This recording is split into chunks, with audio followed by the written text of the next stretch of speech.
como habíamos visto, tenemos un derrame pleural trasudado, que es el más sencillo de manejar, que es el más frecuente, la insuficiencia cardíaca. Tenemos un exudado, donde tenemos siempre el diagnóstico diferencial entre paraneumónico, neoplásico y tuberculoso, lo más frecuente, ¿no es cierto? Ya hemos visto todos los procesos y resulta que el paraneumónico, que es el más frecuente, ¿no?, puede complicarse y producir lo que se llama un empiema. Entonces, el empiema vendría a ser, si lo vemos de esa manera, un absceso producido al interior del espacio pleural. Entonces, donde la bacteriología va a ser positiva, aunque los cultivos no rinden tanto. ¿Y por qué? Porque predomina mucho los anaerobios. Recuerden que cultivar anaerobios es muy difícil en la mayoría de las veces. Entonces, el rendimiento de los cultivos está alrededor del 40%. Alrededor del 40%. Que es un rendimiento aceptable, pero se sabe que estos rendimientos son bajos porque tiende a ser polimicrobiano. Entonces, la primera condición es que se vuelve polimicrobiano, ¿no?, donde vamos a tener anaerobios y pseudomonas como alternativas y posibilidades altas, especialmente en la pseudomonas cuando el paciente es hospitalario. Entonces, el hecho de tener ya positividad bacteriológica al interior nos va a dar esa sensación. ¿Cuándo sospechamos nosotros de que un paciente tiene un empiema? En el contexto de un derrame paraneumónico, vamos a ver que la fiebre alta, o sea, persistentemente alta, o el reinicio de fiebre y escalofríos, es una de las causas por las cuales uno sospecha que un paraneumónico está haciendo empiema. Entonces, un paciente con un derrame paraneumónico comienza a hacer nuevamente fiebre o hace fiebre muy alta con escalofríos, entonces eso nos guía a la posibilidad de que sea complicado el derrame, o si se le hace una toracocentesis y esta es frustra. Entonces, el líquido espeso a veces no puede ser aspirado justamente por las agujas comunes que se suelen utilizar, y hay que entrar con un trocar de mayor grosor. Entonces, eso es lo característico para sospechar. El paciente con paraneumónico comienza a hacer de pronto más fiebre, ¿no?, comienza a hacer fiebre, escalofríos, incluso leucocitosis, eleva el PCR, y entonces hay sospecha de reinfección, y más que de reinfección es un empiema. Entonces, esta complicación, donde en realidad lo que se colecciona es pus en el espacio pleural, nos va a dar un líquido totalmente diferente. Nos va a dar un líquido de características generalmente purulento, ¿no?, generalmente purulento, o muy turbio a purulento, es lo más característico, y podría darnos incluso una evidencia de pus franca. Entonces, en las características del líquido, si obtenemos pus franca, eso es indicativo de colocación de tubo de drenaje. Entonces, cuando obtenemos pus franca, uno indica tubo de drenaje inmediato. Entonces, vamos a ver que en el empiema el manejo pasa por el drenaje inicial, que generalmente uno drena todo lo que se pueda del líquido y hace rotación antibiótica. Pero colocar el tubo tiene indicaciones más precisas. Entonces, generalmente cuando el paciente no mejora, no se logra hacer el drenaje, uno le coloca el tubo. Pero cuando colocas el tubo a priori, desde el inicio, cuando obtienes pus franca. Entonces, si se obtiene pus franca, es indicativo de tubo en estos pacientes. Okay. Entonces, el empiema, característicamente en la comunidad, se relaciona más a neumococo. En la comunidad.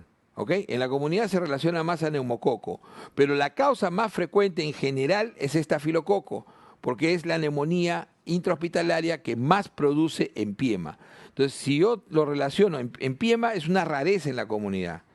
O sea, es raro ver un empiema en la comunidad. En cambio, en el hospital no. En el hospital se ve con mucha frecuencia, y entonces es Staphylococcus aureus la principal causa hospitalaria. Recuerden que cuando en nuestras estadísticas nos basamos fundamentalmente para efecto de examen en la estadística hospitalaria.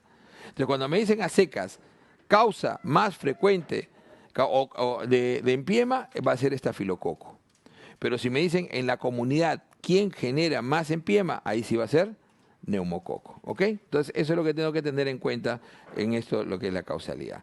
Ahora, el hecho de que la neumonía por estafilococo sea la que genere empiema no significa que lo que vamos a tener en el espacio pleural necesariamente es estafilo. Va a ser estafilo más. Acuérdense que lo que se suma es anaerobio. Se suele sumar el anaerobio. Por eso se considera polimicrobiano. Siempre que tenemos abscesos, en este caso el empiema se considera como si fuera una variante, un absceso, vamos a tener anaerobio de por medio. Y entonces la cobertura se tendrá que ampliar, no solamente estafilo, sino, si ya estábamos tratando estafilo, se ampliaría hacia anaerobios fundamentalmente. Entonces, ¿quiénes tienen riesgo de hacer empiema? Los que tienen riesgo de hacer empiema son aquellos pacientes más bien que tienen enfermedades pulmonares crónicas, estamos hablando de POC, EPIT, o sea, aquellos que tienen enfermedades de fondo pulmonares crónicas. El diabético, siempre el diabético tiene la tendencia a poder hacer la infección más complicada. Recuerden que es el que hace más, cuando veamos nefro, es el que suele hacer más absceso renal, ¿no? Como complicación de pielonefritis, por ejemplo, y hace pielonefritis enfisematosa. El diabético siempre tiene esta característica, y otros inmunosuprimidos, VIH, malnutrición y postquirúrgicos, postraumáticos o por obvias razones pueden hacer también empiema. Son los que tienen mayor factor de riesgo para hacer empiema. Entonces, causa más frecuente intrahospitalario, Staphylo aureus, y en la comunidad neumococo. Entonces, este líquido que vamos a obtener es un líquido que característicamente, ¿no? Lo más saltante en este líquido es el hecho de que el pH baje a menos de 7,2. Eso es lo que marca la característica más específica de este líquido. O sea, el aspecto purulento, el aspecto es también importante, pero el pH es característico del empiema que caiga a menos de 7,2. No hay otra patología que tenga esa característica. Y incluso cuando cae a menos de 7,0, es indicativo también de tubo directo. Al igual que el hecho de encontrar pus franca me indicaba tubo directo, también el hecho de encontrar menos de 7,0 de pH es indicativo de tubo. De ahí la importancia de obtener el pH en estos líquidos. Entonces, ¿qué otra característica tiene este líquido? Este líquido va a ser un exudado por excelencia de alto contenido proteico, más de 3 gramos de contenido proteico, casi igual que la sangre, de leucocitos mayor de 25.000, polimorfos nucleares básicamente, ¿no? Casi en el 100% polimorfos nucleares. Un DHL elevadísimo, mayor de 1.000, incluso más que la sangre, más que el suero. Y una glucosa que, como habíamos dicho, suele caer por debajo de 40, ¿no? Suele caer por debajo de 40. Entonces, esas características son clásicas del empiema. Entonces, más de 1.000, 3 gramos a más de proteínas, ¿no? Una glucosa muy baja, menor de 40, y definitivamente unos leucocitos muy elevados a predominio de polimorfos, netamente polimorfos nucleares.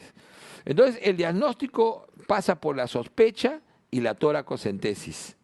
Y obviamente que en el diagnóstico la ecografía cumple un rol fundamental para poder evidenciar no solamente la colección de líquido, sino el grosor de la pleura, que es importante. La pleura tiende rápidamente a engrosarse, y vamos a ver que una pleura engrosada llamada paquipleuritis, puede ser indicativo incluso de tratamiento quirúrgico posterior. Entonces, el paciente requiere siempre un estudio ecográfico importante, la toracocentesis, que es el examen por excelencia, y entonces mandar a cultivos y determinar la microbiología del empiema. Entonces, uno de los exámenes más importantes iniciales va a ser la tinción de Gram, que puede darnos información, y el cultivo. Lamentablemente, como decíamos, los cultivos, al ser mixto, al ser anaerobio, en un 40-50% de los casos, rinde a veces bajo, puede rendir bajo, y entonces debemos manejarlo coberturando siempre anaerobios. Entonces, en el diagnóstico del empiema, en el tratamiento del empiema, el primer punto siempre va a ser el drenaje. siempre, acá sí se funciona como cualquier absceso común. Entonces, uno va a tener que hacer siempre el drenaje, ¿no? A diferencia del absceso pulmonar, que decíamos ayer o antes de ayer, nunca se drena percutáneamente. Acá en el empiema sí, se hace un drenaje percutáneo, se hace una punción drenaje, donde generalmente el drenaje debe ser mayor del 75% del volumen. Entonces, un volumen menor a ese es un drenaje frustro. Entonces, el drenaje debe por lo menos coberturar más del 75% o ser, como se dice, efectivo. Algunos dicen más de 2/3. Otros lo ponen como porcentual, más del 75% debe ser drenado. Si uno logra drenar más del 75%, uno puede simplemente hacer el drenaje y ir a la rotación antibiótica. En el drenaje siempre se dice que es controversial, pero se puede utilizar fibrinolíticos para mejorar el drenaje. O sea, es de uso controversial, ojo, pero en todas las guías te dicen, puede usted usar fibrinolíticos. ¿Y eso para qué? Para poder hacer más fácil la extracción, porque esto es pus en su gran mayoría, ¿ok? Entonces, claro, si es pus franca, yo ya le metí el tubo, ya no estoy haciendo un drenaje. Ya no paso por el drenaje, sino se coloca el tubo y se hace el drenaje a través del tubo, que eso ya es mucho más efectivo. Entonces, la posibilidad de tubo de drenaje, ya sabemos que si el líquido es muy espeso, si el pH es menor de 7 o si es pus franca, se coloca desde la primera vez el tubo. Desde la primera vez se coloca el tubo. Si tengo un líquido excesivamente espeso, si tengo un pH demasiado bajo, menor de 7, o si tengo pus franca, desde la primera vez le coloco el tubo. De ahí le viene la rotación antibiótica, donde se tiene que agregar siempre antianaerobio. Entonces, la ceftriaxona para una empiema en la comunidad o un nivel 1 es suficiente porque no tengo sospecha de pseudomonas. O sea, acuérdense que la ceftriaxona me cubre los bacilos gram negativos en general, neumococo incluido. Neumococo como gram positivo, hemófilus y los bacilos gram negativos. ¿Okay? Y se sugiere metronidazol como una posibilidad. O sea, a pesar de que Clinda podría ser una buena posibilidad, se sugiere más el uso de metronidazol en estos casos. Asociado a vancomicina. ¿Por qué? Porque ya sabemos que el que tiene mayor causalidad es Staphylococcus aureus. Entonces, la terapia es, como ven ustedes, casi triple. Antianaeróbica, bacilo gram negativo nunca se debe dejar libre, incluyendo el manejo de neumococo y vancomicina para Staphylococcus aureus meticilino resistente. Una opción obvia que nos puede evitar utilizar ceftriaxona más metro es la piperacilina tazobactam, que va a ser la elección en el hospital porque nos va a coberturar además pseudomonas, ¿no es cierto? Este nos cubre pseudomonas. Entonces, en el intrahospitalario, PIPTAZ, piperacilina tazobactam, será la elección que nos cobertura anaerobio, bacilos gram negativos, neumococo y pseudomonas. Entonces, ahí ya estamos cubriendo casi todo, ¿ok? Y entonces solamente se le tiene que agregar o mantener la vancomicina. Entonces, PIPTAZ más banco es la terapia más utilizada dentro de los hospitales. La alternativa a piperacilina tazobactam es meropenem. Ahora, si no puedo utilizar ninguno de ellos, igual que arriba, ¿no? Tendré que combinar una cefalosporina con metronidazol. O sea, el problema de no poder usar piperacilina tazobactam o carbapenem es que tendré que combinar una cefalosporina como el cefepime con metronidazol para tener la misma cobertura que un PIPTAZ o un carbapenem o un meropenem. Esa es la diferencia. ¿Ok? Entonces, esa es la rotación netamente antibiótica. Entonces, el paciente se hace la rotación antibiótica. No le colocó tubo la primera vez. Si le coloqué tubo la primera vez, ya está con su tubo, el paciente está drenando, incluso se hacen lavados cuando tiene el tubo colocado y se hace la evolución antibiótica. ¿Qué pasa si el paciente le hice su drenaje, le roté y el paciente evoluciona mal? Entonces, la mala evolución pasa por el hecho de hacer lo que se llama síndrome de pulmón atrapado.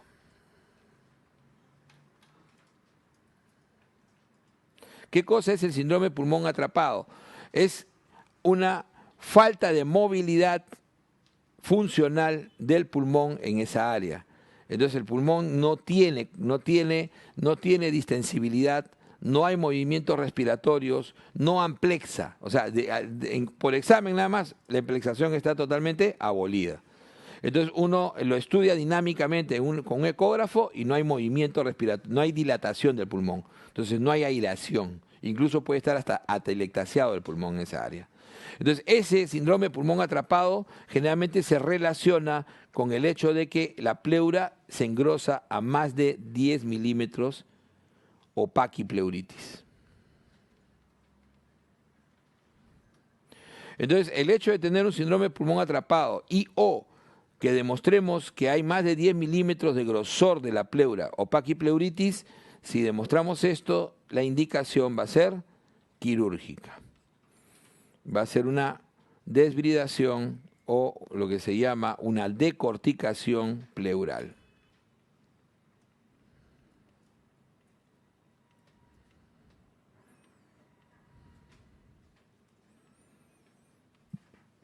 Entonces el paciente llega a extremos, ¿no? Hay una clasificación que no la pongo ya porque en realidad es más de especialidad, ¿no? Esto es lo que le llaman, ¿no? Empiemas grado 4, grado 5, ¿ok? Son empiemas donde uno encuentra ya falta de movilidad, donde uno encuentra engrosamiento pleural severo y síndrome de pulmón atrapado. Entonces van a decorticación pleural. Entonces el paciente es preferible sacarle la pleura, drenar todo quirúrgicamente y mantener el tratamiento antibiótico y el tubo de drenaje. ¿Ok? Entonces, este es lo que pasa con el empiema. Este es el manejo del empiema. Entonces, como decíamos, recordar siempre, la pregunta clásica, la causa. La causalidad, estafilo en la comunidad neumococo, la característica del líquido. Siempre acordarse que el pH es crucial, menos de 7,2, proteína alta, DHL altísimo, alta leucocitosis, más de 25.000, y la cobertura de anaerobios, que es fundamental en la rotación antibiótica. ¿Qué es lo primero que se hace con un empiema? Drenarlo. O sea, lo primero que se hace es el drenaje. ¿Ok? Eso también es clave. Lo primero que se hace es el drenaje. Existe otro exudado que tiene características propias. El exudado lechoso. Entonces, un exudado lechoso es altamente sospechoso de quilotórax. Altamente sospechoso de quilotórax. Entonces, cuando uno saca un líquido de aspecto lechoso, lo primero que uno piensa, inmediatamente cuando ese líquido llega, uno tiene que pedir triglicéridos y colesterol total. Y entonces, si los triglicéridos están por encima, ¿no?, de 100, incluso 110 es el valor que más se utiliza, ¿ok?, por encima de 110 y el colesterol está por debajo de 200, entonces eso correlaciona con un quilotórax. ¿Por qué se llama quilotórax? Porque esto correlaciona con el hecho de que el kilo de la linfa está pasando al espacio pleural. Y eso generalmente se da por compromiso de la cisterna de Beckett, o sea, se ha comprometido la cisterna de Beckett, ¿no? Ha sido invadida por un cáncer, que es la causa más frecuente, un cáncer de mediastino, o ha sido ha sufrido un trauma de tipo quirúrgico, que es la otra gran causa, o se ha comprometido la ácigos. O sea, a nivel del drenaje linfático hay un compromiso a cualquiera de esos dos niveles o a ambos niveles. Entonces, esta es la característica de lo que sería un quilotórax. Pero, ¿qué pasa si el colesterol más bien es mayor de 200 y el triglicérido es bajo, generalmente menor de 50? Entonces, cuando sucede esta circunstancia, donde todo es al revés, tengo colesterol alto, más de 200, y el triglicérido más bien es menor de 50, es bajo, entonces estoy ante la posibilidad de un pseudoquilotórax. Y el pseudoquilotórax, o sea, de esa característica lechosa, es una rareza, pero quien lo produce es la tuberculosis. Es una variante de la tuberculosis que puede observarse en algunos pacientes, ¿no? Entonces, eso también hay que tener en cuenta. El quilotórax tiene un efecto de masa, porque es un líquido bastante denso. tiene efecto de masa, produce mucha disnea, ¿no? Y por eso es que requiere siempre tubo de drenaje. O sea, siempre va a requerir en su tratamiento, va a requerir tubo de drenaje. Eso es definitivamente. Entonces tenemos kilotórax y ya hemos hecho el diferencial pseudoquilotórax. Entonces, kilotórax con sus más de 110 triglicéridos, colesterol alto, bajo, menor de 200, va a ser de las causas del compromiso del sistema, va a ser fundamentalmente no traumático y puede ser traumático. Entonces, las causas no traumáticas, donde incluso existe el idiopático, ¿ok? La causa más frecuente, y se considera la causa más frecuente hoy en día, tumores de mediastino. Entonces, los tumores de mediastino, de los cuales el 70% son linfomas, son la causa hoy en día considerada en todo el mundo más frecuente, que más frecuentemente, ojo, eso de decir más frecuente es un decir, porque claro, es más frecuente, pero ¿cuántos kilotórax se ven realmente en el año? Son poquísimos. Las series que ustedes pueden buscar no pasan de 120, 130 pacientes en serie. O sea, no es un diagnóstico muy frecuente, pero sí se pregunta con regularidad. Entonces, el tumor de mediastino, de ellos el linfoma es el 70%, son, digamos, la causa considerada hoy en día más frecuente. Pero los kilotórax traumáticos, o sea, esta es una categoría, no es un diagnóstico, los kilotórax traumáticos también tienen una incidencia relativamente alta, importante. Y el más importante de ellos es el postquirúrgico o iatrogenia quirúrgica. Las cirugías de tórax pueden comprometer el sistema de drenaje linfático y dejar un kilotórax como complicación. Entonces, la iatrogenia quirúrgica o los traumáticos quirúrgicos, como se les suele llamar también, son la otra gran causa. Hasta el día de hoy, en las preguntas que se han hecho repetidamente de este tema, o sea, o es uno o es el otro. Como le digo, siempre es la mejor respuesta. Nunca han estado las dos respuestas juntas. ¿Ok? Lo que no hay que confundir es que si te ponen traumático, traumático es toda la categoría. No me está diciendo que sea quirúrgico traumático. ¿Se entendió la figura? O sea, si me ponen traumático es una trampa, ¿no? ¿Ok? Entonces, o si me ponen trauma, existe en el traumático el trauma punzo penetrante y el trauma directo, que son rarezas. O sea, porcentualmente 1, 0.5%, pero están dentro de las causas traumáticas. O sea, además de la iatrogenia quirúrgica, en las causas traumáticas hay el trauma punzopenetrante y hay el trauma directo. Entonces también existe la categoría de trauma, que son bajísimas. Entonces las dos causas grandes, tumores de mediastino, que se considera la número 1 en el mundo hoy en día, y la iatrogenia quirúrgica. ¿Cómo se maneja estos kilotórax? Claro, lo primero que le habíamos colocado es un tubo de drenaje, eso definitivamente. Es un líquido espeso que produce disnea, que produce dolor, pleurodinia. Entonces el paciente requiere su tubo de drenaje. Y va a estar drenando su leche constantemente. Suele drenar 500 mililitros al día. O sea, es de alto drenaje. Obviamente el kilo se está yendo ahí. Y si el kilo se está yendo ahí, el paciente se va desnutrir. Entonces su primera complicación es la desnutrición. Son pacientes que rápidamente se desnutren, ¿no?, cuando se les coloca el tubo de drenaje. Por eso que la primera parte de tratamiento es la nutrición parenteral total. Obviamente que la nutrición enteral no va a abogar porque el alimento sigue yéndose al kilo, ¿no? Entonces la indicación acá es nutrición parenteral total. Una vez nutrido el paciente, se trata de hacer primero un shunt pleuroperitoneal para poder reabsorber el kilo, y mejorar, ¿no?, el estatus del paciente, y la corrección quirúrgica del problema. ¿Ok? Entonces, el manejo es una cosa muy, muy específica, pero pasa primero siempre por la nutrición parenteral total. Entonces, este es el tema básico de kilotórax. Vamos a ver ahora neoplasias, pero antes de eso mencionemos lo que es el nódulo pulmonar solitario. Un nódulo pulmonar solitario es una imagen, ¿no?, una imagen densa, pulmonar, menor o igual a 3 centímetros o 30 milímetros. Menor o igual a 30 centímetros o 30 milímetros.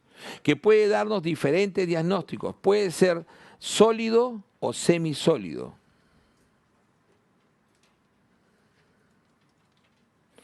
Y en la mayoría de los casos es benigno. La mayoría de los casos tiende a ser benigno. Por lo general, el diagnóstico más frecuente son granulomas infecciosos y amartomas. Más raro, tumores benignos adenoideos, como el tumor carcinoide, por ejemplo. Más raro, que tienden a ser más centrales. Y por último, los cánceres de pulmón, que vamos a ver a continuación.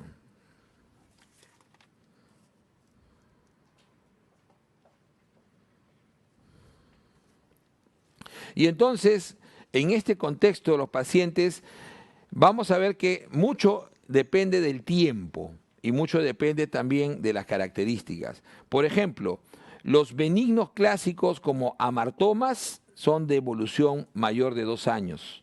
Típicamente la imagen ya estaba. Entonces, por eso que en la evaluación de nódulo pulmonar es fundamental la anamnesis y las imágenes previas. Porque generalmente lo más frecuente que los amartomas tienden a ser generalmente de más de 2 años, ¿no? Las imágenes tienden a estar mucho más tiempo y de crecimiento muy lento. Entonces, el tumor benigno más frecuente, ¿cuál será? Amartoma.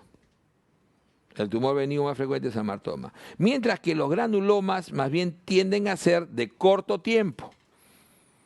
De corto tiempo. Y a veces tener clínica infecciosa. Bueno, pueden encontrar un granuloma, hasta puede ser granuloma tuberculoso, ¿no? Y generalmente tienen máximo 3 semanas de evolución. Entonces los granulomas también dentro del diagnóstico diferencial temporalmente tienden a estar en menos de 3 semanas de evolución. Entonces este es más de 2 años y esto es menos de 3 semanas. En cambio, y mientras que el cáncer de pulmón tiene otras características que vamos a ver después, la tríada clásica, ¿no? Tos, hemoptisis y baja de peso, que ya son condiciones que suelen ser muy características del cáncer de pulmón y que vamos a ver después. Entonces, un nódulo pulmonar solitario, ¿no? Característicamente tiene una evaluación de riesgo de malignidad. La evaluación de riesgo de malignidad hoy en día estandarizado en una calculadora que se utiliza, que la pueden tener ustedes se usa la calculadora, pero el año pasado lo preguntaron. Y entonces, eso es lo interesante, ¿no? Porque todo el mundo te recomienda usar la calculadora, es más, a veces ni lo tratan. ¿Y qué cosa es lo que tiene en cuenta la calculadora? Determinarte si es de bajo riesgo, de riesgo intermedio o de alto riesgo. Eso significa, ¿no? Eso significa bajo riesgo menor de 6.5%, ¿no? Entre 6.5% y 65% y mayor a 65% de riesgo. Y miren, interesante, ¿eh? O sea, esto es lo que entra en una calculadora.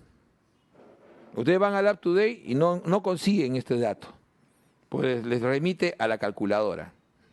Entonces, la calculadora toma en cuenta, entonces eso es lo que tenemos que ahora aprendernos, toma en cuenta el tipo de calcificación. O sea, primero el tamaño. Ya sabemos que el tamaño, o sea, para hacer nódulos solitarios es menor de 30 milímetros, pero acá toma en cuenta si es menor de 1.5 centímetros, o sea, 15 milímetros, si está entre 1.5 y 2.2, y si es mayor de 2.3. Entonces, toma en cuenta eso. Toma en cuenta el tipo de calcificación, patrón benigno, indeterminado o ausente o patrón maligno de calcificación. Los bordes, que justamente tenía ese ejemplo espiculado, ¿no? Signo de corona radiata para que sea de alto riesgo, ¿no? Los bordes. Y la velocidad de crecimiento. Como les decía, una velocidad de crecimiento mayor de 2 años lo hace de muy bajo riesgo. O sea, el corte de 2 años, que es lo más frecuente, ver en amartomas, etcétera, lo hace de bajo riesgo. O de corta duración, tira hacia dónde? Hacia que sea un granuloma. O sea, de corta duración, menos de 20 días, tira generalmente a que sea un granuloma. a que sea algo agudo, ¿no? O subagudo. Y más de 2 años a que sea benigno. Esa es la característica. En ese rango se considera de alto riesgo. Entre ese rango se suele considerar de alto riesgo. La edad también influye, ser mayor de 50 años, ¿no? Ahí ya me están bulleando. Ser mayor de 50 años. Entonces, entre 35 y 50, riesgo intermedio y bajo riesgo. El haber fumado, nunca haber fumado, es muy bueno. El ser un fumador activo y el ser un fumador activo de más de 10 cigarros y de menos de 10 cigarros al día. De más de 10 y de menos de 10 cigarros. El haber abandonado, pero ¿cuánto tiempo? Miren ustedes, el haber abandonado más de 13 años ya te baja el riesgo. El haber abandonado recientemente menos de 6 años o ser fumador activo, alto riesgo. Y la hemoptisis obviamente también te pone en alto riesgo. Estos son criterios que al final, ¿no? La puntuación, muchos de ellos tienen exponenciales logarítmicos. Por eso que no les puedo poner yo una tabla, decir, este da 1 punto, 2 puntos. No, tienen exponenciales, por eso que se utilizan en una calculadora. Entonces, lo que yo supongo que los que hicieron con mucha malicia la pregunta era, a ver si conocen, ¿no? Más o menos pusieron que era especulado, que tenía más de 50 años de pase. O sea, vamos a revisar después en el banco esa pregunta, ¿ok? Que no creo que se vuelva a repetir, espero. Pero estos son los criterios que se utilizan para decir qué, porque se supone que uno va a la calculadora, ve estos criterios, ingresa estos datos y uno dice si el paciente es de baja, intermedia o alta probabilidad. Si es de baja, entonces se hace imagen de seguimiento nada más. Y se hace un seguimiento y se va midiendo si el nódulo crece o no crece. Típicamente el amartoma, muy lento. Crece a menos de 1 milímetro cada 6 meses o a no más de 2 milímetros por año. Entonces, seguimiento tomográfico a los 3, a los 6, a los 9, a los 12, 18 y 24 meses. Si es de intermedio riesgo, entonces adicionalmente al estudio tomográfico, ese estudio tomográfico se le coloca contraste. ¿Se acuerdan que le decía que la tomografía de pulmón común es sin contraste? Cuando uno estudia un paciente, la tomografía es sin contraste. Salvo que uno piense en patología vascular, que ya vimos ayer, tromboembolismo, o uno esté pensando, en este caso, en el estudio del nódulo pulmonar, lo pides con contraste cuando ya tiene riesgo intermedio. Cuando tiene riesgo intermedio ya lo pides con contraste. Adicionalmente a ese, el PET nos puede también definir si ese nódulo es hiperactivo, o sea, tiene gran captación de glucosa y por lo tanto puede ser maligno. Los PET te pueden decir ese nódulo es de características benignas o de características malignas. ¿Ok? Una broncoscopía, si es que está en los tercios interiores, o sea, vamos viendo eso. Tenemos una tomografía, está el bobo, y entonces tenemos el corazón ahí, y los radiólogos dividen esto en tercios. Se divide esto en tercios, ¿se dan cuenta? Como si fuera una corona en el corte, ¿no? Transversal. Entonces en este corte, cuando uno ve así, uno dice, ya. Los 2 primeros tercios internos se considera imagen central. ¿Ok? El que está a este lado de tipo iliar y el que está a este lado de tipo parailiar. Y eso es interesante porque ahorita que vamos a ver cáncer, ¿cuál es la característica de un cáncer epidermoide escamoso? De ser central. Específicamente iliar. Generalmente lo vas a encontrar en este primer anillo, en este primer tercio.